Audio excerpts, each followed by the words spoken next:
고맙습니다.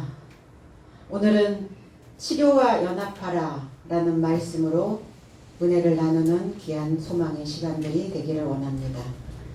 13절로 14절.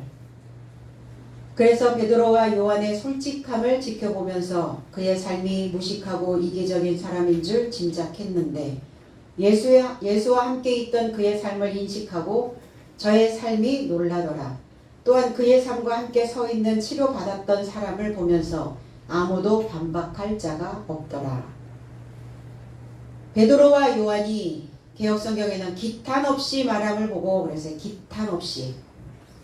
기탄 없다는 것은 바닥을 다 긁어서 이야기하는 거예요. 어떤 것 하나도 앙금 없이, 남겨두는 것 없이 모두 전체, 전부 있는 그대로 솔직하게. 그래서 이게 파르레시아라고 하는 이 단어를 솔직하게 말하다. 그러니까 남겨두지 않고 모두를 다 토해내고 있는 상황입니다. 어떤 영적인 일, 그리고 우리가 살아가는 현실적인 일, 이 모든 거에 믿음으로 확증을 받은 확신에 찬 이 말을 할 때 기탄 없이 말한다 이렇게 표현합니다. 파르레시아라는 단어를 씁니다. 그리고 숨김없이 말하고 분명하게 해석되어진 그 메시지를 지금 주고 있는 겁니다. 이 파르레시아라고 하는 이 단어에 흐레오라고 하는 이 단어가 연결되어져 있어요. 그러니까 분명한 해석, 분명하게 만드는 이야기. 그래서 헛소리 하지 않고 군소리 하지 않고 똑똑하게 똑소리 나게 지금 말하고 있는 이것을 베드로와 요한이 지금 하고 있는 겁니다. 거침없이 뱉어낼 때, 솔직함의 그 말씀을 뱉어낼 때, 그래서 군소리가 아니라 헛소리가 아니라 똑소리 나는 그 소리를 뱉어낼 때 우리의 삶은 흑점이 생기는 것이 아니라 밝은 점이 만들어집니다. 우리 안에 흑점을 만들어내는 사람이 있고 밝은 점을 만들어내는 사람이 있는데 그건 무엇 때문에 그러는가? 내가 뱉어내고 있는 말 때문에 그렇다는 겁니다. 그래서 이 밝은 점으로 지금 생명력이 용솟 숨치고 있는 이 상황을 이렇게 이 한 단어로 묘사를 하고 있습니다.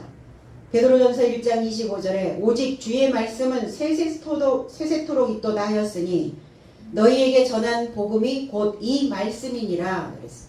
이 말씀. 지금 이게 뱉어내고 있는, 거침없이 말하고 있는, 솔직하게 말하고 있는, 자유로이 말하고 있는, 해석된 말씀을 뱉어내고 있는 이 말씀이니라. 제 해석은 그러나 주의 해설은 내세에 이루고자 머물러 계신다. 그 해설은 이것이니 너의 삶에게 좋은 소식을 전하게 된 것이다 그랬어요. 복음이다. 우리가 이렇게 복음은 어떤 소리냐? 거침없이 뱉어내는 소리다. 해석된 메시지다. 해석된 메시지를 우리는 복음이라고 말하는 겁니다. 그 말씀이 해석되지 않고 있다면 거기에 헛소리를 하거나 군소리를 하거나 이러한 소리를 하고 있다면 그거는 복음의 소리가 아니라는 거예요. 그래서 이 말씀을 확신 있게 베드로와 요한은 설교를 하고 있는 것입니다. 그러니까 해석된 설교가 아니면 그것은 복음이 아니라 다른 복음이다. 다른 소식, 엉뚱한 소식이 들어오고 있는 겁니다. 고린도후서 11장 4절에 만일 누가 가서 우리의 전파하지 아니한 다른 예수를 전파하거나 혹 너희의 받지 아니한 다른 영을 받게 하거나 혹 너희의 받지 아니한 다른 복음을 받게 할 때에는 너희가 잘 용납하는구나. 여기서 전부 다른이라고 하는 단어를 썼는데 제 해석은 만일 온 자가 나의 삶이 전파하지 아니한 유사한 예수를 전파하거나 여기서 이제 알로스라고 하는 단어입니다. 다른이 아니라 알로스. 유사한 예수를 전파하거나 혹 너희가 받지 아니한 다른 영을 받게 하거나 여기서는 헤테로스. 여기서는 다른 영을 받게 하거나 영접하지 아니한 다른 복음을 참으로 너희가 잘 용납하는구나 그랬어요. 내가 용납을 한다는 것은 내가 그것을 소유하고 있다는 겁니다. 유사한 예수. 많은 사람들이 내 이름으로 와서 이르되 나는 그리스도라 하며 많은 사람을 미혹해 할 것이다. 지금 이 시대가 어떻습니까? 예수라고 하는 이름, 그리스도라고 하는 그 이름, 그래서 복음이라고 하는 그 껍질을 씌워서 전하고 있는데 그거는 유사한 예수라는 거예요. 그 유사한 예수, 그리고 유사한 그리스도, 유사한 지식, 성경은 읽고 있는데 성경 안에 있는 내용은 해석하지 않고 헛소리하고 있는, 군소리하고 있는 이런 건 유사해요. 그러니까 유사한 것을 우리는 잘 분별할 수 있어야 된다는 겁니다. 그리고 받지 아니한 다른 영을 용납한다. 다른 영, 완전히 다른 거예요. 이거는 색깔이. 계시록 16장 13절에 또 내가 봄에 개구리 같은 새 더러운 영이 용의 입과 짐승의 입과 거짓 선지자의 입에서 나오니 저희는 귀신의 영이라 그랬어요. 바로 용의 입, 짐승의 입, 거짓 선지자의 입, 이게 거짓 선지자를 묘사하고 있는 겁니다. 용과 같은 자, 짐승과 같은 자. 용은 뭡니까? 본성이 뱀이었다는 거예요. 우리의 본성은 뱀과 같은, 그래서 그 뱀은 땅에 기어다니는 숲속에 사는 그 뱀이 아니라 자기의 경험적인 것을 주장하고 자기의 경험적인 지식을 내세우고 자기의 경험적인 것을 복음이라고 전하고 있는 거짓 선지자의 입을 더러운 영이다. 그것을 귀신의 영이다. 이렇게 표현합니다. 우리가 받으면 안 되는 영이에요. 그 영은 내 안에 들어가면 거주를 하게 됩니다. 그리고 우리의 생각을, 우리의 삶을 붙잡습니다. 그리고 거기에 눌러 앉아요. 이게 영의 존재거든요. 그러니까 그렇게 다른 영을 너희들이 용납하는 것은 분별할 수 있는 지식이 없기 때문이다. 그리고 너희가 영접지 아니한 다른 복음을 용납하고 있다. 또 다른 복음. 너희가 너희에게 전한 복음 외에 복음을 전하면 저주를 받을 것이다 라고 사도 바울은 말씀하신 바 있습니다. 그러면 미혹되지 않으려면, 우리가 저주를 받지 않으려면 어떻게 해야 하는가? 성경은 문제도 던져주지만 성경 안에는 해답도 있습니다. 디모데전서 2장 11절에 이 안에는 성도들을 말씀하고 있는 거예요. 성도는 1절 순종함으로 조용히 배우라. 배우는 자는 미혹되지 않습니다. 배우는 자는 다른 복음을 용납하지 않습니다.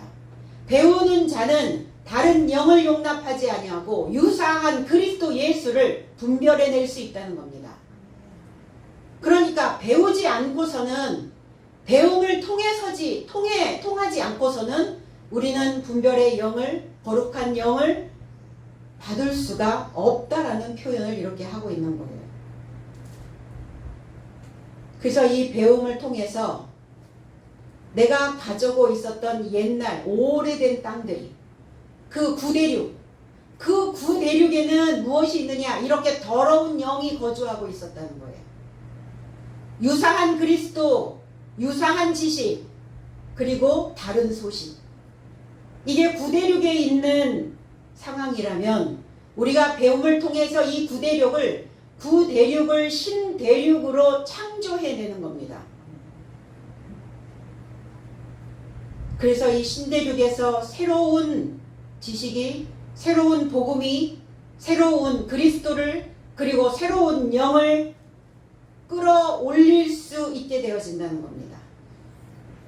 내가 배움의 과정에 있을 때는 내가 신대륙을 만들어가고 있는지, 여전히 구대륙에 있는지 그걸 알아볼 수가 없어요. 그런데 배움이 단계별로 가면서 1단계의 배움이 채워지면 그 다음에 2단계로 넘어갈 그 상황에서 분별이 만들어진다는 거예요. 아, 그러면 내가 그 전 단계에서는 내 대륙이 그리고 내 대륙에 거주하고 있었던 사상들이 이러한 사상이었구나를 알아보게 된다는 겁니다. 그리고 알게 되는 거예요. 내 속성을 그리고 내 속사정을 알아차리게 된다는 겁니다. 그러면 나는 그 다음 단계로 넘어가는 거예요. 베드로와 요한이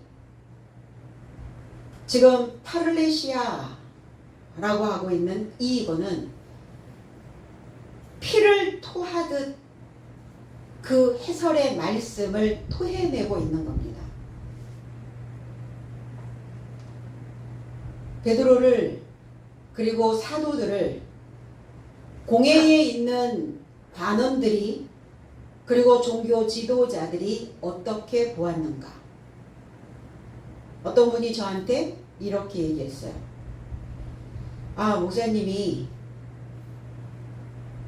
오셔서 상담을 가르치시고 상담 과목을 가르치실 때는 그냥 그런가 하여 들었었는데 성경을 가르칠 때는 전혀 다른 모습이더라. 그래서 저분한테 저러한 지식이 있었나 하여 다시 보게 되었어요. 이런 표현을 하시더라고요. 그러니까 아마도 지금 이 사도들이 그러한 상황에 맞닥뜨려진 것 같아요. 그저 그냥 평범한 학문이 없는 성경적 지식이 없는 그래서 무식한 자로 배움이 없는 자로 그런 자로 알고 있었는데 본래 학문이 없는 그래서 본래라는 이 단어가 아그람마토스라고 하는 단어 무식한 그리고 학문이 없는 본래 학문이 없는 무식한 그리고 이기적인 자기중심적인 사적인 그래서 어떠한 설교를 할 때도 자기의 사적인 감정을 섞어서 우리에게 호통을 치거나 우리를 향하여 관역을 향하여 쏘거나 아니면은 자기중심적인 사고에서 나온 이야기를 설교로 하거나 그러는 줄 알았다 이렇게 표현하는 거예요. 그러니까 그들은 상당히 많이 마음에 힘이 부담이 되고 있는 거예요. 사도들의 설교를 베드로의 설교를 들을 때마다 뭐가 꿈틀거리는 게 있고 뭐가 찔리는 게 있고 뭐가 느낌이 지금 오고 있는 거예요. 그런데 그거를 되새겨보면 그 느낌을 되살려서 그렇지 저런 상황들이 나의 상황과 같이 되어져 있구나. 그러면 지금 설교하는 저 내용이 우리를 책망하거나 우리의 자존심을 상하게 하거나 우리의 속을 상하게 하려고 일부러 그러는 것이 아니라 자기 중심적인 생각, 자기의 사적인 감정 그것을 가지고 이야기하는 것이 아니라 설교를 통해서 지금 우리에게 분별력을 주고 계시는 거구나 라고 이렇게 깨달아야 하는데 오늘 이 공회의 관원들은 그걸 그렇게 받아들이지 않고 있다는 겁니다. 무식한 학문이 없는 배움이 없는 그리고 이디오테스 이데야 자기밖에 모르는 자기중심적인 그래서 자기의 사고에서 나온 내용이라고 생각하고 있는 겁니다. 베드로는 좀 자기중심적 사고가 강하기는 해요. 이데야 모두가 다 우리는 이데야가 있죠. 각자의 이데야. 그럼 이 이데아는 이기적 사고로 가야 하는가? 아니면 나의 중심적, 내 중심적, 나의 중심적인 생각을 하고 그 다음에 아, 내 마음이 이랬을 때 타인의 마음도 이렇겠구나. 이렇게 이타적 생각으로 옮겨가야 할 것인가? 그럼 이데아가 다 나쁜 건 아니에요. 성경은 이타적인 것만 있는 건 아닙니다. 자기 중심적 사고도 있습니다. 분명히. 그래서 베드로는 그리스도께 간구를 하죠. 주님 그렇게 하지 마십시오. 내가 조금 있으면 너희들을 떠날 것이다. 그 처소를 내가 준비하러 갈 것이다. 주님 그리하지 마십시오 했을 때 주님께 책망을 들은 적이 있었죠. 자기를 생각하고 나를 관리하고 나의 중심에 무엇이 있는지, 나의 중심 안에 무엇이 있는지 어떤 생각을 해낼 수 있고, 그래서 내가 좋으면 타인도 좋겠구나. 그래서 이데아와 그리고 타인 중심적인 사고가 같이 어우러져야 된다는 거예요. 세상은 복지적인 측면은 이타적 생각을 강조하죠. 그러나 성경은 우선은 나, 그 다음에 내가 먹어보고 경험해보고 가져보고 느껴보고 살아보니까 이거 너무 좋더라. 그래서 이 좋은 것을, 이것을 또 타인에게 주는 겁니다. 그래서 이데아와 또 이타가 함께 어우러져서 지금 공존해야 된다는 것이죠. 그래서 사람의 일을 생각하는 까닭에 주님께 책망을 들은 적이 있어요. 근데 이 이데아가 이 길로 가면 안 되죠. 개인주의는 괜찮아요. 서구적 정서는 개인주의죠. 그래서 나의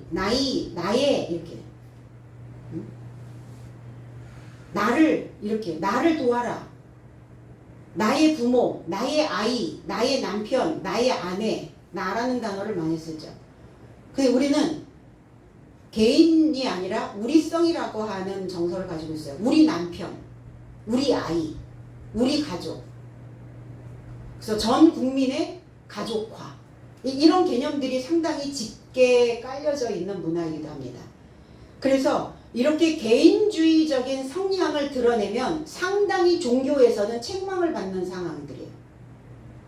근데 주님께 베드로가 책망을 받았던 것은 너는 하나님의 일을 생각하지 않고 있구나, 이렇게 된 거예요. 그래, 너의 생각이 그럴 수도 있어. 너의 이기적인 생각이 나올 수가 있어. 인간적인 생각 들을 수 있지. 그러나 신앙은 인간적인 생각이 올라왔을 때 이것이 하나님의 뜻과 부합이 되는가?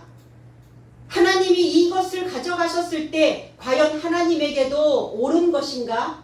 너는 그거를 생각할 수 있어야 돼. 네가 너의 중심적 사고로 했다고 해서 무조건 혼내는 게 아니야. 그런데 너는 너의 생각만 하고 있어. 네 생각만 하는 거야. 하나님의 일을 생각하지 않는 거야. 이것 때문에 책망을 받으셨던 거지. 이데아적인 생각을 했다고 하여서, 사람의 생각을 하였다고 하여서, 개인주의적인 생각을 하였다 하여서 책망을 하신 거는 아닙니다. 그런데 이거를 제대로 해석해내지 못하면 나는 없는 타인만 있는 종교성을 갖게 된다는 거예요. 이렇게 얘기해요, 사람들은. 아, 교수님 칭찬하지 마세요. 제가 신학교에 연결된 학교에 가서 강의를 하는데, 상담을 가르치고 있는데, 거기에 학생들이 전부 이제 신학생이기도 하고 학점은행제 공부를 하는 학생들이기도 합니다. 그런데 칭찬하지 마세요. 이 땅에서 우리가 상급을 받아버리면, 우리가 이 땅에서 많은 칭찬과 격려와 인정을 받으면 우리가 훗날 가서 하나님 나라 앞에 가서 받을 상급이 없어진답니다. 그렇게 얘기를 했어요. 그래서 제가 물어봤죠. 누가 그러더냐고. 있잖아요, 말씀에. 그래서 말씀 어디에 있느냐. 그랬더니 글쎄 어디에 있는지는 몰라도 없다 그랬죠. 그런 메시지는 없다. 그건 사람들이 만들어 놓은 이기적인 생각을 할까봐, 이데아적인 삶을 살까봐, 자기의 중심적인 사고가 나올까봐 다 이타적 사상을 가질 수밖에 없도록 그렇게 중독시켜 놓은 것이다. 내가 한 번도 경험해보지 않았는데, 내가 그것이 좋은 것인지 나쁜 것인지 내가 한 번도 가져보지도 않았는데, 상급이라는 것은 몫이다, 몫. 일꾼들이 당연히 받아야 되는 품삯이다. 그러면 이 땅에서 내가 아무것도 그 상급을, 그 품삯을, 그 싹을 받지 않고 살다가 그러면 죽어서 하나님께서 내게 품삯을 주셨어. 그러면 아이고 이게 내 품삯이군요 이러고 받겠는가? 아니면 이게 도대체 뭔 일이냐고 이렇게 하겠는가? 이런 거를 왜 나한테 주시냐고. 나는 한 번도 받아본 적이 없다고. 나는 이름도 없이 빚도 없이 그냥 나는 무일푼으로 그리고 무보수로 나는 그렇게 이 땅에서 살다가 그렇게 왔기 때문에 여기서도 마찬가지로 나는 무보수로 할 수 있다고. 그럴 것인가? 네, 그렇게 물어봤어요. 논리가 만들어져 있지 않은 사고.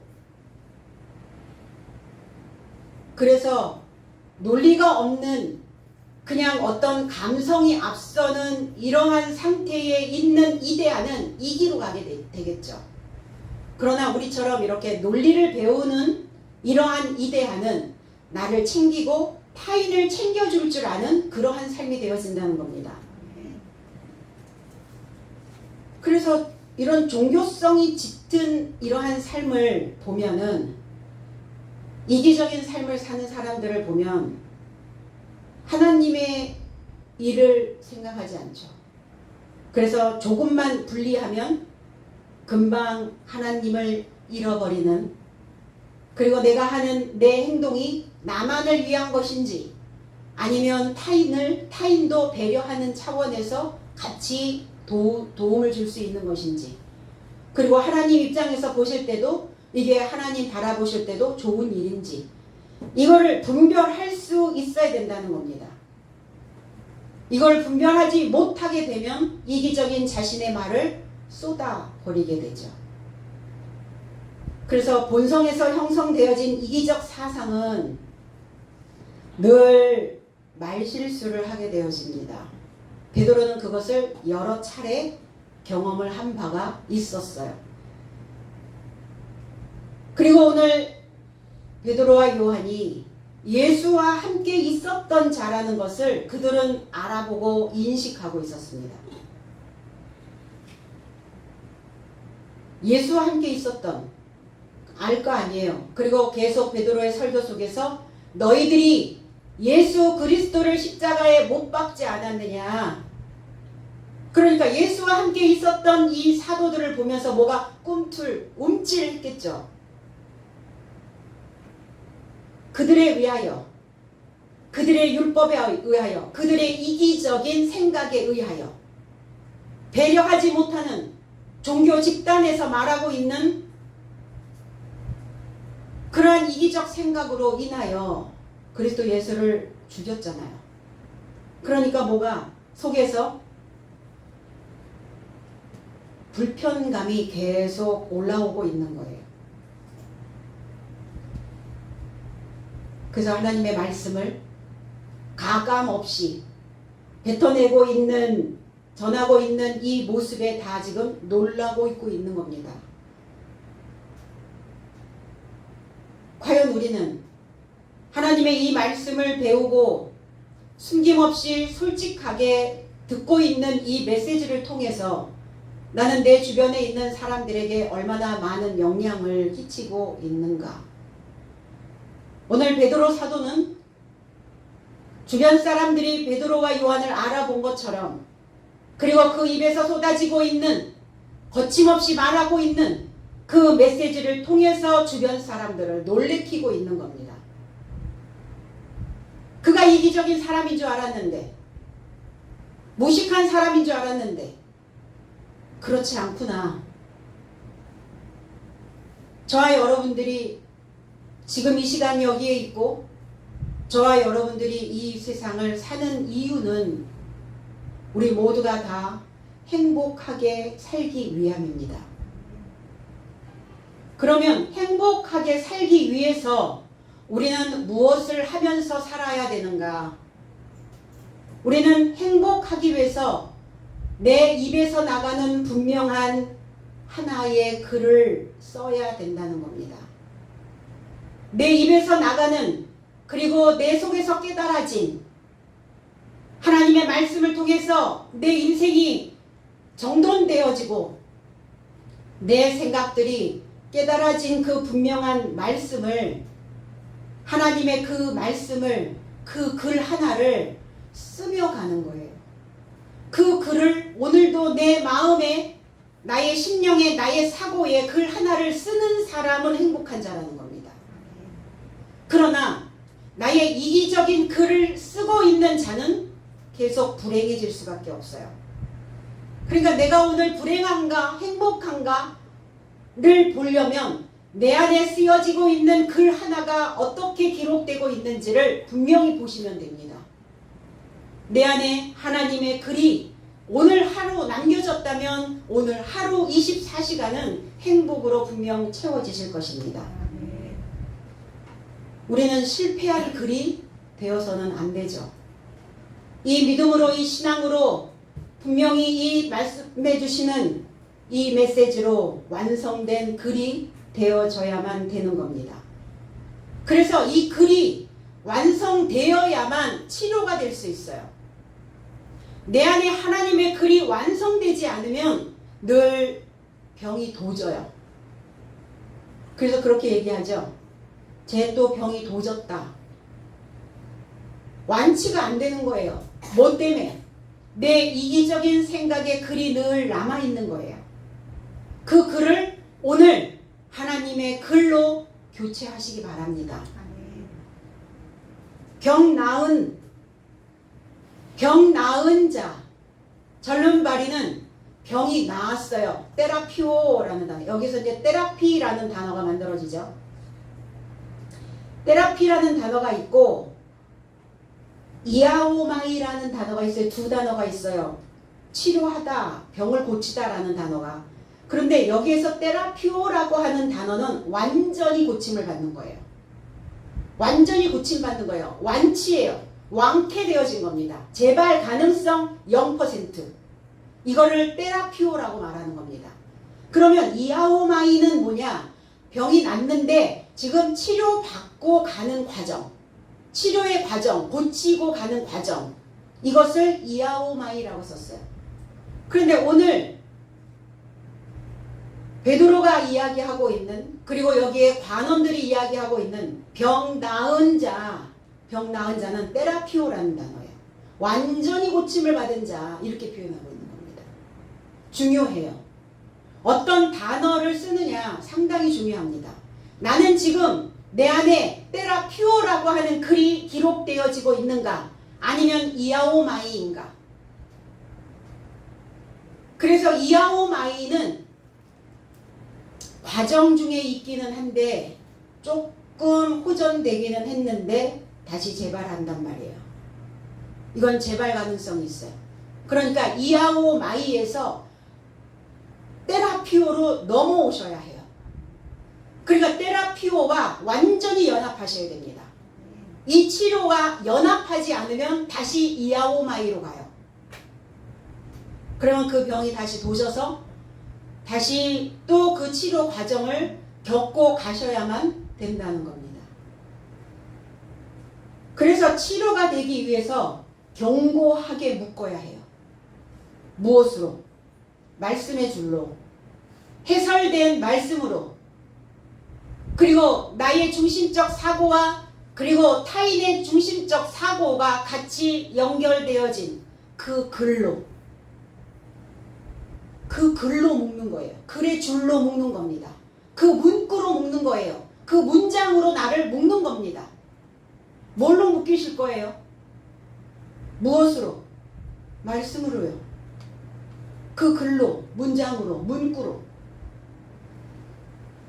그래야 완치 판정을 받을 수가 있습니다. 이 단어가 히브리어로 넘어가면 마르페라는 단어가 있어요. 마르페, 치료라는 단어예요. 회복, 그리고 양약이라는 단어입니다. 말라기 4장 2절에 내 이름을 경외하는 너희에게는 의로운 해가 떠올라서 치료하는 광선을 발하리니 그랬어요. 너희가 나가서 외양간에서 나온 송아지같이 뛰더라 그랬어요. 여기서 치료하는 단어, 라파라는 단어와 이렇게 연관성이 있어요. 이 마르페라고 하는 단어는 라파라고 하는 단어와 동의어가 되어져 있습니다. 경외하는, 두려워하는. 자, 하나님을 경외한다. 하나님을 경외한다는 것은 뭐냐? 하나님을 두려워한다는 거예요. 공포감에 떠는 게 아니에요.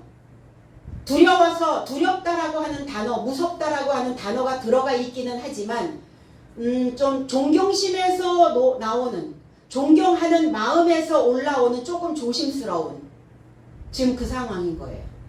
우리는 사람들을 볼 때 이런 경외심이, 경외감이 있어야 되는 거죠. 나 자신에게도 경외감이 필요하고, 그리고 지도자에게도 경외감이 필요한 거죠. 이 야레라고 하는 단어인데, 하나님을 경외한다는 것이 뭐냐? 하나님의 법령을 머리에 새긴다, 이런 뜻이에요. 하나님의 법령이 우리의 머리에 완전히 새겨지는 이 상황을 하나님을 경외한다 라고 표현합니다. 경외하는 자는 의로운 해가, 제다카라는 단어는 공의로운, 균등한, 올바른, 공정한. 그럼 공정해지고 의로워지고 올바르게 되어지려면 뭘 해야 되느냐?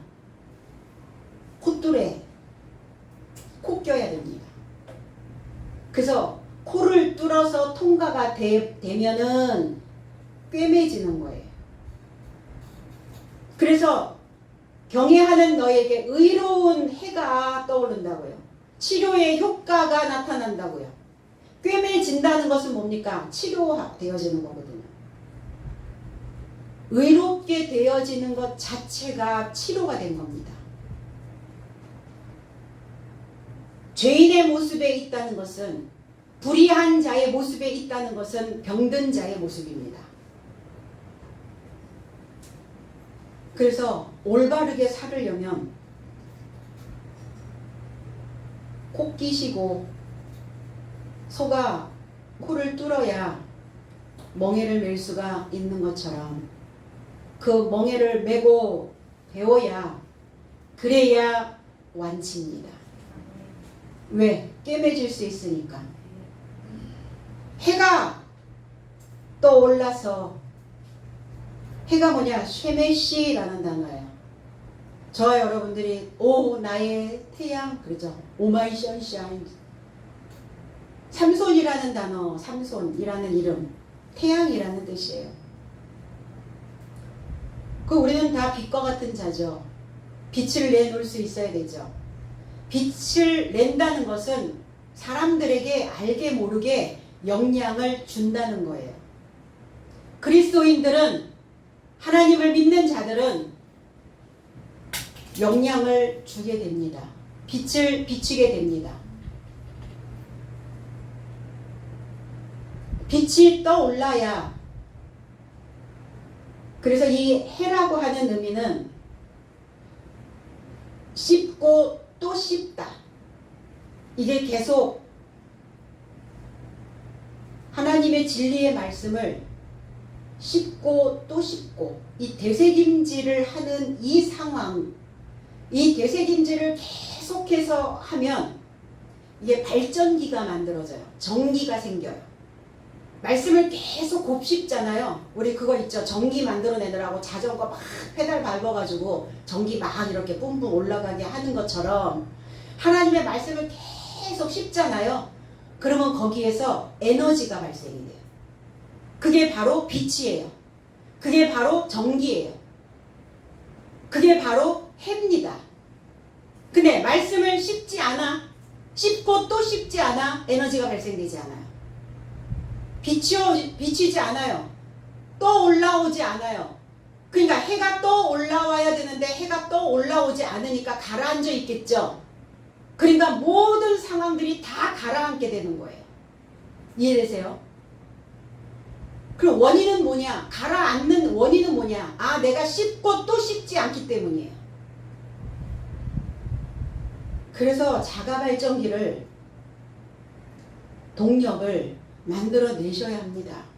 우리가 살면서 사실은 매일 하루하루 경험하는 일들이, 매일 무슨 신바람이 얼마나 뿜뿜뿜 막 생기겠어요. 주변에서 뭐가 막 으쌰하는 마음들이 매일 생기겠어요. 그렇지 않죠. 나가면 이 사람한테 치이기도 하고 때로는 내 안에 있는 글 때문에 그것 때문에 눌리기도 하고 또 내가 예기치 않은 일들도 또 벌어지기도 하고 우리의 계획이 또 틀어질 때도 있고 얼마나 많은 일에 치여요. 그럼 그럴 때마다 가라앉을 거냐? 해는 떠 올라와야 되는데 우리는 해와 같은 자라 떠 올라오지 않으면 빛을 발하지 못한다니까요. 씹고 또 씹지 않으면 떠오르지 않아요. 그러니까 가라앉는 거예요. 계속. 아, 그래서 가라앉았구나. 이렇게 이해하셨다면 이제부터 오늘 이 메시지를 하나님의 말씀을 그 물을 그래서 우리가 컵에 있는 물을 먹을 때도 씹어 먹으라는 거예요. 거기에 살아있는 미네랄이 들어있기 때문에 하나님의 메시지가 들어갈 때 이 말씀을 씹어 먹으라는 거예요. 되새김질 해야 합니다. 그래서 치료하는 광선을 완쾌되어지는 양약을 라파, 여호와 라파, 여호와는 라파라고요. 여호와는 양약이시라고요. 여호와는 치료제라고요. 그러면 이 라파가 뭐냐? 머리에 입이라는 단어예요. 머리에 있는 입. 그럼 우리는 입에서 뭐가 나갑니까? 입에는 뭐가 있어요? 입에는 혀가 있잖아요. 그래서 지혜 있는 자의 혀는 양약과 같다. 혀가 병들면 그래서 뭐가 병드는 건가? 보니까 혀가 병들었어요. 사람들이 보면 아이들도 보면 혀가 병들어 있어요. 그래서 혀가 병이 들면 완치 판정을 못 받습니다. 병이 도져요, 자꾸. 그럼 무엇의 문제인가? 라파, 치료인데 머리에 혀가 문제야. 아, 머리에 있는 혀가 지금 어떤 글을 만들어내는지 그 만들어진 글이 이 혀를 통해서 혀끝을 통해서 지금 나가고 있구나. 그 사람의 혀끝을 보면 병든 사람인지 건강한 사람인지 불행한 사람인지 행복한 사람인지 금방 판정이 돼요. 그렇죠? 그건 삼척동자도 알걸요 아마. 그 사람 혀끝에서 떨어지는 물을 보면.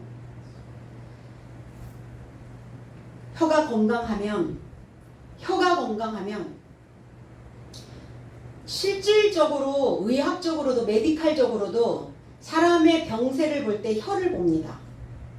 병원에 가면 해보세요 그러죠. 내과에 가면 혀 보잖아요.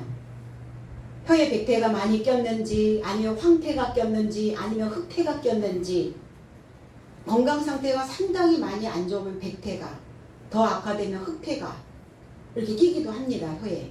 혀가 선홍색 빛을 발해야 되는데 그래서 혀가 건강하면 입에서 솟구치는 말이 지혜로운 말이 나와요. 양약이 나옵니다. 치료제가 나옵니다. 그래서 치료제예요. 이 혀에서 나오는 이 말이 치료제라고요. 이게 머리에 입. 나는 머리에 입을 어떻게 두었나. 이게 라파라는 단어. 그래서 발한다. 치료의 광선이 발하리니 그랬어요. 뿜어져 나가는 것이 아니라 그 끝처리까지 완전히 밑단까지 최단까지 어떤 거 하나 그냥 늘어져 있는 거 못 보고 뭐 하나 시로라기 하나라도 이렇게 늘어져 있으면 그 말단까지 다 완벽하게 완성되어지는 이렇게 다 말아서 완전하게 그 틀 안에다가 그래서 말이라고 하는 이 글이라고 하는 이 혀에서 나오는 그 치료제 그 속으로 여호와의 라파 여호와 라파 여호와의 그 말 속으로 다 그 끝단까지 다 완전하게 다이어스 처리하시는 거예요. 이거를 발한다 이렇게 표현했어요. 그냥 배설하고 발산하고 전파하는 수준이 아니라 다 보시는 거예요. 뭐가 지금 하나 튀어져 나와 있는지, 어떤 게 하나 붉어져 나와 있는지, 그 인생의 혀에서 지금 뚝뚝 떨어지고 있는 그 말이 어떠한 말들이 떨어지는지 그 말들 하나하나 다 추스려가지고, 그래서 끝 풀리면 끝장나죠. 응? 최극단까지 혀끝, 우리의 몸을 다 이렇게 잡고 있는 관략근까지. 그래서 이게 혀끝이 풀리고 관략근이 풀리면 인생은 이제 가는 거예요. 그래서 가는 겁니다. 이 혀끝이 풀리지 않도록 오늘 그 최극단까지 하나님의 말씀으로, 오늘 이 해석된 말씀으로 다 이렇게 다이어스 처리하시기 바랍니다. 이 치료와 묶여야 되는 거예요. 그래야 너희가 외양간에서 나온 송아지, 갇혀 있다가 나왔으니까 어때요? 방목을 하니까 어떻습니까? 이제 그때서부터 이제 근력이, 근육이, 지방이 다 빠지는, 내 안에 축적된 그냥 너무나 많이 쌓아놓았던 불필요한 그러한 지방 덩어리들이 다 빠져나가는 겁니다.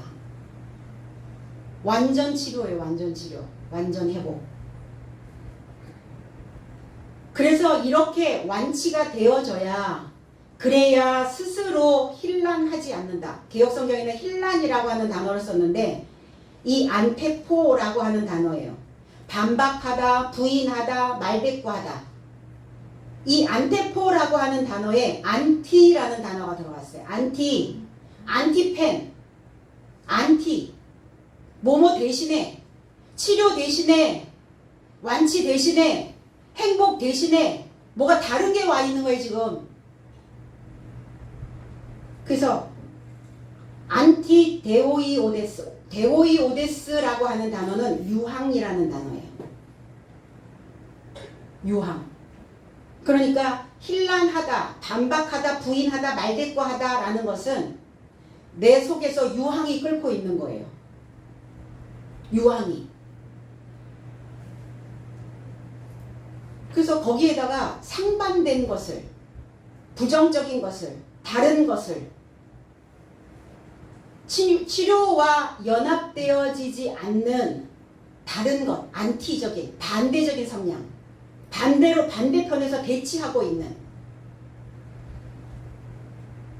그런 상황을 지금 힐난했다 이렇게 표현하고 있는 거예요. 그러니까 어쨌든 종교 지도자들은 이렇게 끊임없이 반대편에서 대치하여 고집 피우고 있는 거죠. 인정하지 않는 거예요. 옳은 소리를 하면, 다른 소리를 하면 들어야 되는데, 그렇지, 그런 것이지, 들어야 하는데 부정적으로 생각한단 말이에요. 받아들이지 않고 있는 거예요. 계속 말대꾸하고 있는 거죠. 그러면서 뭐 하고 있는 거예요? 나 너한테 안티야, 안티. 그거 지금 내세우고 있는 거죠. 그렇게 되면 인생을 살아가면서 상당히 많은 적을 만들게 됩니다. 우린 다 아군인데, 자, 바깥에다가 적군을 만들면 그 적군은 어느 날 떠나겠죠? 꼴이 싫으니까, 그 사람의 꼴, 그 사람의 모양이 싫으면 그 사람하고는 결별이에요. 그건 괜찮죠. 그러면 뭐 되죠. 그죠? 그런데 내 안에 있는 적군은 어떻게 해결하실 거냐고. 내 머리에 있는 그 입이 반대편에 서 있는 적군이라면 어떻게 하실 거냐고요. 그때는 어디다 빼버릴 수도 없잖아. 얘하고 상관 안 할 수도 없잖아요. 얘는 끊임없이 나를 공격해 오는데 내가 공격을 당하기 때문에 공격하는 거예요. 내가 내 삶이 반대편에 서 있기 때문에 바깥에 있는 상황에 어떤 일이 벌어졌을 때도 반대편에 서게 되는 겁니다. 내 안에서 끊임없이 말대꾸를 하기 때문에 밖에 있는 어떤 상황에서도 말대꾸를 하는 겁니다. 왜? 내 머리에 있는 입이 반대편에 서서 고집 피우고 있거든요. 그게 나라면 어떻게 하실 거냐. 이 적군을 어떻게. 그래서 그 적군에게 뭐 하라고 그래요? 뜨거운 숯불을 머리에다 올려라. 뭘 지져야 돼? 말씀의 숯불로, 뜨거운 숯불로 입을 지져야 돼. 그래서 입을 꼬매든지. 꼬매면 안 돼. 입은 항상 터져야 되거든요. 그래서 원수의 머리에 숯불을 올려라. 왜 적군이 되었나? 왜 안티가 되었나? 두루두루 생각할 수 있는 여유로움을 잃어버린 겁니다. 그야말로 이기적 이데아. 자기밖에 모르는 고집불통인 그 인생. 예. 그래서 밖에 있는 적도 만드시면 안 되고, 밖에 적을 만들지 않고 아군을 만드는 사람은 당연히 친절하게 내 안에서도, 나 자신의 삶도, 내 안에 있는 생각도, 내 머리에 있는 입도 당연히 아군 만드시죠. 내가 늘 적군을 내 안에 만들어 놓고 있기 때문에 항상 적군이 되는 거예요. 그 인생이 고달프죠. 왜 고달퍼요? 돌봄을 못 받잖아요. 돌봄을 받는다는 것은 뭐예요? 내가 조금 약하니까 나를 부추겨주고, 나를 끌어주고, 나를 일으켜 세워주고, 이게 돌봄이 아니라 마음의 지지를 못 받는다고요. 마음의 지지대를 누가 만들어주질 않아. 그래서 가까이 하기엔 너무 먼 당신으로 항상 이렇게 물리적 거리감도, 심리적 거리감도 만들어내는 거예요. 그럼 어때요? 지지대가 없으니까 나는 늘 꼬꾸라지는 거야. 때로는 내가 살다가 보면 내가 혼자 다 되새김질 하지 못하는 내 힘이 딸려서 내가 씹고 또 씹지 못할 때도 있어요. 그럼 우리 어떻게 했죠? 어렸을 때 엄마 입으로 다 씹어가지고, 아이들이 그걸 잘 못 씹어 먹을 때 선생님들은 어떻게 하시죠? 그거 지식 다 씹어가지고 그냥 입에다가 떠 넣어주시죠. 그렇게 지지를 받고 돌봄을 받을 수 있단 말이에요. 근데 나 혼자 그거 막 자작하려니까 안 되니까 포기해버려. 그러면 내 안에 적군만 만들어내는 겁니다. 그래서 스스로 돌봄을 버리는 거죠. 15절로 16절. 그러나 그의 삶을 명하여 공회 밖으로 떠나도록 서로를 향하여 상호 논쟁하여 말하되, 나의 삶이 이 사람에게 무엇을 행할까? 왜냐하면 저의 삶으로 인하여 알려진 표적이 실제로 예루살렘에 거주하는 모든 삶에게 드러나게 되었으니 나의 삶도 부인할 수 없기 때문이다. 종교적으로 하던 대로, 있던 대로, 행했던 대로, 보여졌던 대로, 입었던 것, 신었던 것, 먹었던 것, 그리고 그 색깔 그대로 가면 아무 문제가 없어요. 그런데 오늘 사도는 그리스도의 사역을 본받아 그리스도가 사역하셨던 것처럼, 배웠던 것처럼 그대로, 있는 그대로 솔직하게 자유로이, 거기에 어떤 것도 끼지 않고 이렇게 종교적으로 거치는 돌이 되는 이러한 사역을 하다 보니까 그들을 공회에다가 잡아놨었잖아요. 그런데 보니까, 얘기하는 거 보니까 아무 잘못이 없네. 더 이상 가둬둘 수 있는, 옥에다가 둘 수 있는 명분이 없는 거예요. 그러니까 어떤 것도 그들이 부인할 수 없다. 잘못한 거 꼬투리 잡으려고 꼴통짓을 하고 있기는 했는데 잡을 게 없더라 이거예요. 꼬투리 잡힐 만한 게 없더라 이거죠. 그러니까 자신들 하나도 통제하지 못하고 있는 이 종교 지도자들이 그들의 신앙, 믿음, 뭘 믿고 어떤 것을 신봉한다는 말입니까? 그야말로 엉망진창이죠.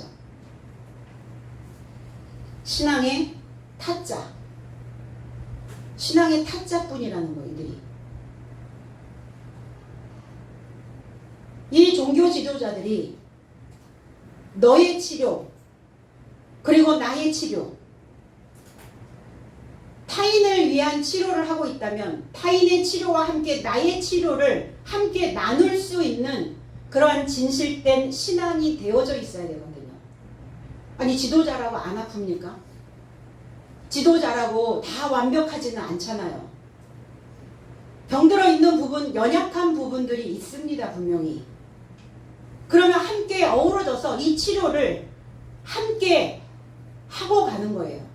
그리고 서로의 아픔을, 서로의 상처를, 서로의 병든 부분들을 서로 끌어안아 주는 겁니다. 그런데 오늘 이 공회에 있는 관원들은 나는 아니야. 나는 아프지 않아.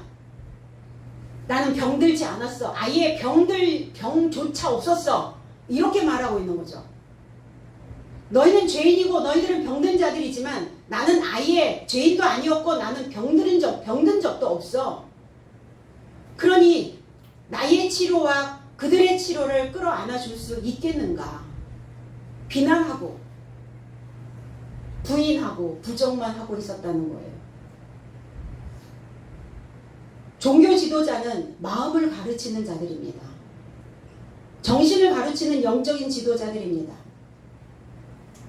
그럼 마음을 가르치는 선생이 되어야 하고 마음이 병든 자를 낫게 하는 의사가 되어져야 되는 자들이 내가 아픈 적이 한 번도 없었으니까 그 병을 어떻게 치료해야 되는지에 대한 방법을 모르고 있는 것이죠. 종교에 찌들어 있는 얼굴들 보신 적 있으십니까? 종교에 찌들어 있는 얼굴이 종교의 그 독을 먹고 있는 이기적인 그 뭔가 마음을 만들어가고 있는 사람들의 모습을 보신 적이 있으시냐고요. 같은 교회 안에서도 파당을 지어서 나는 목사파요, 나는 장로파요 이래가지고 나눠지고 이게 종교의 독입니다. 종교에 찌들어 있는 자들의 모습이에요.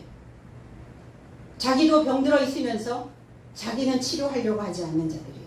당연히 내가 치료를 받아보지 않았기 때문에 다른 사람을 치료할 수도 없는 사람이 된 거죠. 이렇게 말합니다. 이 인간 삶에게 무엇을 행할까? 이 사람들을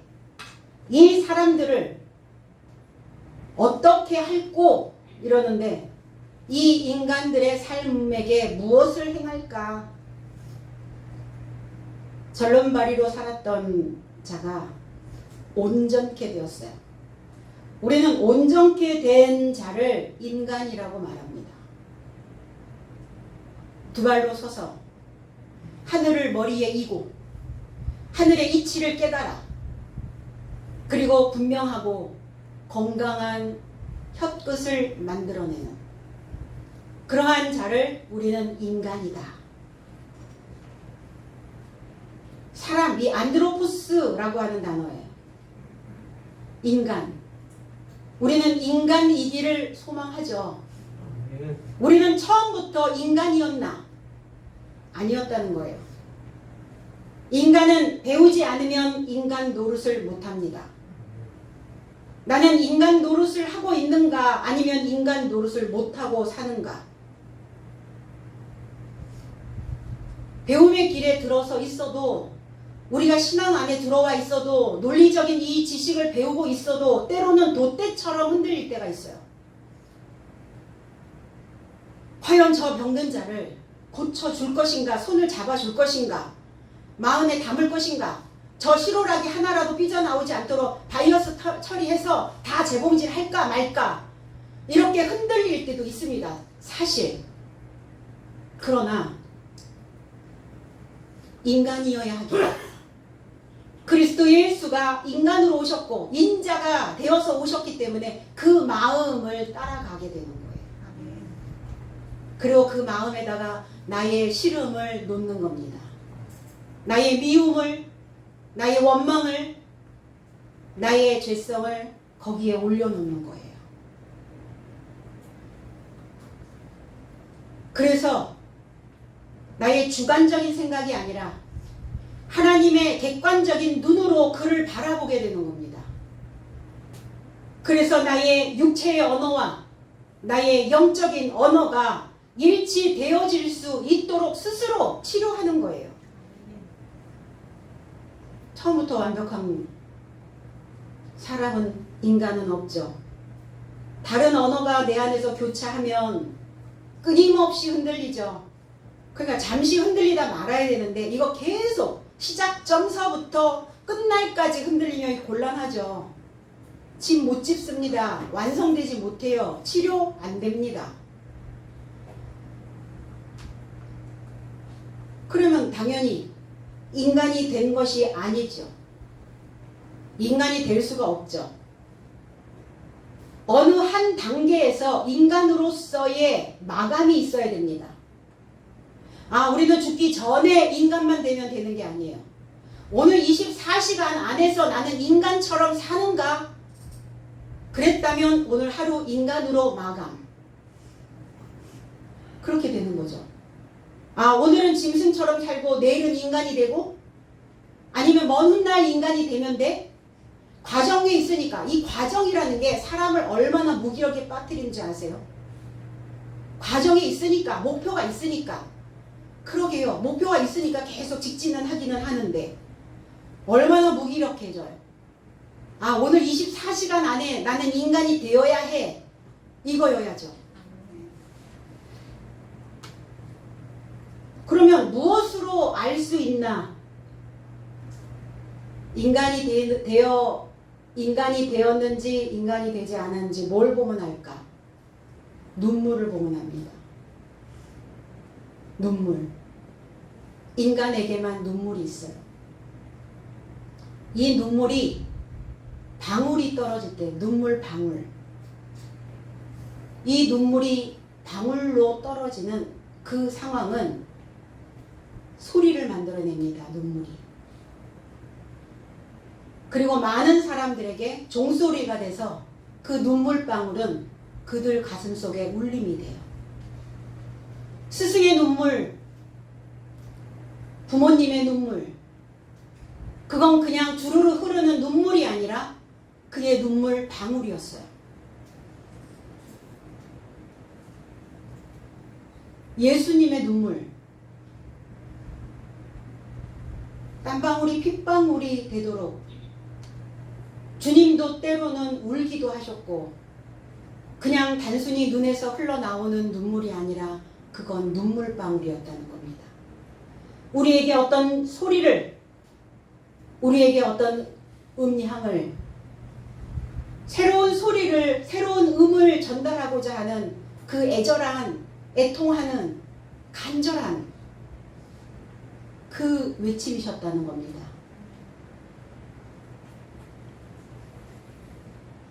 부모님의 눈물방울을 봤죠. 저는 어렸을 때 어머님의 눈물방울을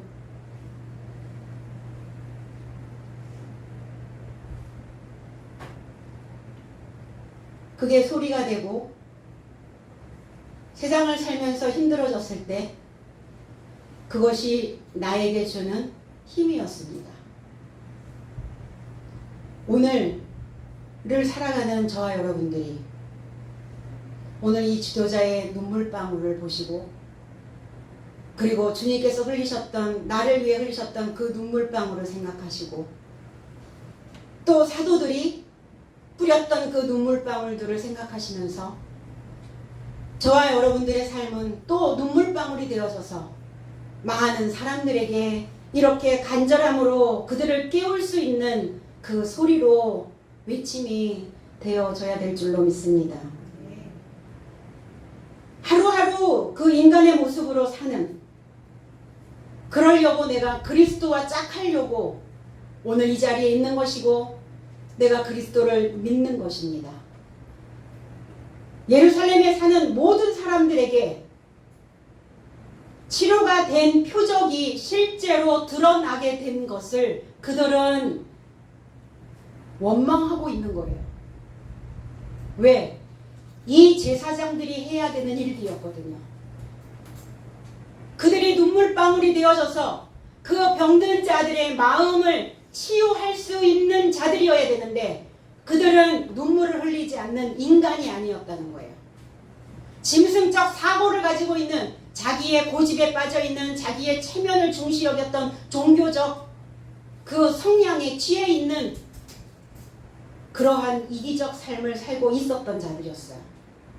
그러니까 논박을 해야 되는데 이게 사실로 드러났어요. 많은 사람들에게 이게 치료가 된 모습들이 보여지게 되었으니까 더 이상 그들의 눈을 의식하게 되는 거죠. 그 백성들의 눈을 의식해서 더 이상 논박할 수도 없고 부인할 수도 없는 이 상황이 정말 난감한, 대량 난감한 상황이 벌어진 거죠, 이들에게. 그럼 받아들이면 되는데, 그쵸? 흡수하면 되는데 끝까지 받아들이지 않습니다. 이게 인간이 되어지지 못한, 대먹지 못한 짐승 같은 사람의 모습이라는 겁니다. 꺾을 때는 꺾어야 하거든요. 휘어질 때는 휘어질 수도 있어야 하고 꺾여야 할 때는 꺾여야 될 때도 있어요. 근데 꺾이지 않는 거죠. 그들의 기세가 든든한 거예요. 가져갈 것도 아무것도 없는 이 세상에서 살다가 가는데 그 기세 등등한 거 갖고 갈 건가? 꺾이지 아니하는 그들의 고집을 갖고 갈 것인가? 유명한 개역성경에는 유명한 표적 나타난 것이 예루살렘에 사는 모든 사람에게 알려졌으니 우리도 부인할 수 없는지라. 유명한이가 아니라 그노스토스, 알려진 표적. 에베소서 1장 8절로 10절에 이는 그가 모든 지혜와 총명으로 우리에게 넘치게 하사 그 뜻의 비밀을 우리에게 알리셨으니, 유명하다는 게 아닌데요. 왜 유명하다라고 해석을 이렇게 했는지 모르겠어요. 그 뜻의 비밀을 우리에게 알리셨으니 곧 기쁘심을 따라 그리스도 안에서 때가 찬 경륜을 위하여 예정하신 것이니 하늘에 있는 것이나 땅에 있는 것이 다 그리스도 안에서 통일되게 하려 하심이라. 재해석을 하면 이는 그가 나의 삶에 이르러 모든 지혜와 슬기 안에서 넘치게 하사 그의 뜻의 비밀을 그의 호의를 쫓아 나의 삶에게 알게 하셨으니 그리스도 안에서 때에 충만한 청지기 직분에 이르도록 그 안에서 미리 제시하셨다. 하늘 안에 있는 모든 삶과 땅에 있는 모든 삶을 그리스도 안에서 종합하려 함이요 그랬어요. 경륜이라는 단어인데 경륜이 아니라 충만한 청지기 직분에 이르도록. 청지기 직분을 왜 우리에게 주셨나? 나의 삶을 구원하시려고 하는 목적이 무엇일까? 하나님의 집사로, 하나님의 청지기로, 그리고 이 때를 채워서 천국의 비밀을 허락하시려고요. 이 청지기 집사는 누구냐? 하나님의 비밀을 가지고 있는 자, 하나님의 비밀이 허락된 자들을 집사라고 말합니다. 이 집사, 집을 관리하는 집사, 오이코노미아, 오이코도메, 오이코스, 이 단어가 다 집이라는 단어인데, 그럼 어떤 집이냐? 내가 집이고, 내가 청지기고, 내가 집사고, 집을 관리하는 자란 말이에요. 그럼 왜 우리를 집사로 부르셨나? 왜 우리를 청지기로 부르셨나? 하나님의 비밀을 맡기시려고요. 하나님의 비밀이 뭡니까? 이 미스테리온이 뭐예요? 마태복음 13장 11절로 13절에 대답하여 가라사대 천국의 비밀을 아는 것이 너희에게 허락되었으나 저희에게는 아니 되었나니 무릇 있는 자는 받아 넉넉하게 되며 무릇 없는 자는 그 있는 것도 빼앗기리라. 그러므로 내가 저희에게 비유로 말하면 저희가 보아도 보지 못하며 들어도 듣지 못하며 깨닫지도 못함이니라. 너희와 저희, 배우고 있는 너희에게는, 제자들에게는 허락되었다. 그럼 비밀을 열려면 배워야죠. 배우지 않는데 비밀이 열릴 수가 없잖아요. 그래서 집사는, 청지기는 배움에 있는 자들을 집사여 청지기라고 말하는 겁니다. 왜? 그 비밀을 알려고, 깨달으려고. 복음의 일꾼 만드셔서 복음의 일꾼 만드시려고 이 비밀을 배우게 하신 겁니다. 그래서 우리는 배우기를 갈망하셔야 해요. 저와 여러분들이 지금 사도행전에 나오는 베드로와 요한의 사역을 듣고 있다면, 이 책을 보고 있다면, 이 글을 읽고 있다면 저와 여러분들도 함께 어우러져야 된다는 거예요.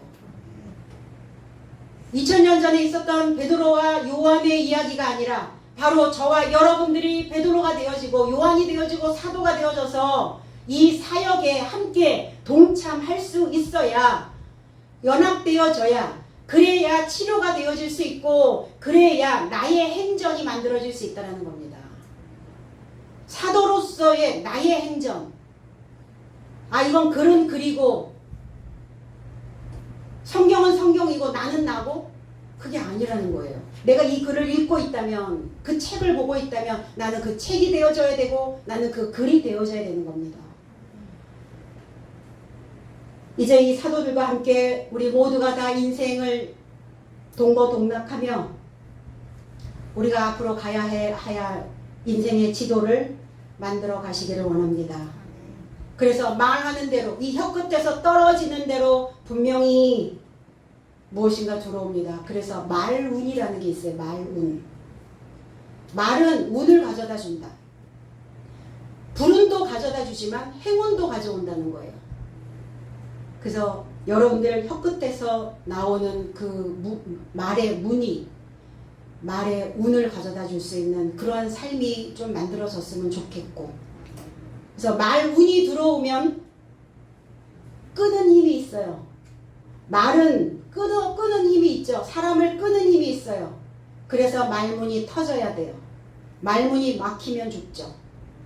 그래서 말문 막히는 그 상황들 만드시지 말고 말의 운을 끌어들일 수 있는 그런 삶을 만드셔서 나의 병든 삶을 치료하는, 그리고 저와 여러분들이 그 기적의 삶을 만들어내시는, 그래서 많은 사람들이 저와 여러분들의 그 사역을 보고 삶을 보고 본받을 수 있는, 그리고 치료가 되어질 수 있는 그런 인생길이 되어지기를 나사렛 그리스도 예수 이름 안에서 축원드립니다. 기도하겠습니다. 아버지 고맙습니다.